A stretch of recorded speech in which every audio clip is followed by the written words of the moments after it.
போகிறார். கடந்த வருடம் சனி பகவான் 3ஆம் இடத்தில் இருந்து உங்களை நல்வழிப்படுத்தியே இருந்தார். சனி பகவானின் மூலம் நீங்கள் நிறைய நல்ல பயன்களை அடைந்திருப்பீர்கள். இப்பொழுது ராகு பகவான் அதே 3ஆம் இடமான உபஜயஸ்தானத்தில் அமர்ந்து குருவின் பார்வையை வேறு பெறுகிறார். இதனால் உங்கள் கம்யூனிகேஷன் நன்றாக இருக்கும். அதிர்ஷ்டம் உங்கள் பக்கம் நிற்கும். உங்கள் எதிரிகள் உங்களை கண்டு அஞ்சுவார்கள். இவர் 2026ஆம் வருடம் இறுதி வரையில் இதே இடத்திலேயே இருப்பார். கேது பகவான் 9ஆம் இடத்தில் வீற்றிருப்பதால் தந்தையின் உடல் நலத்தில் கவனம் செலுத்துங்கள்.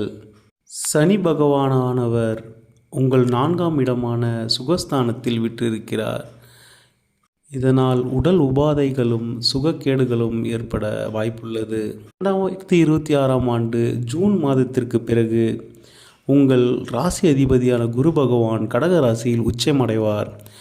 உச்சமடைந்த குரு பகவான் அங்கிருந்து தனது 9ஆம் பார்வையாக சனி பகவானை பார்ப்பார். இதனால் உங்கள் உடல் நலம் மேம்படும். வீடு, வண்டி, வாகனம் வாங்கும் யோகம் கிடைக்கும். கடகராசியில் அவர் உச்சமடைவதால் உங்களுக்கு திடீர் அதிர்ஷ்டங்களும் திடீர் பண வரவுகளும் ஏற்படும். ட்ரேடிங் மற்றும் ஆன்லைன் விளையாட்டுகள் மூலமும் உங்களுக்கு பணம் வருவதற்கான வாய்ப்புகள் அதிகமாகவே உள்ளது.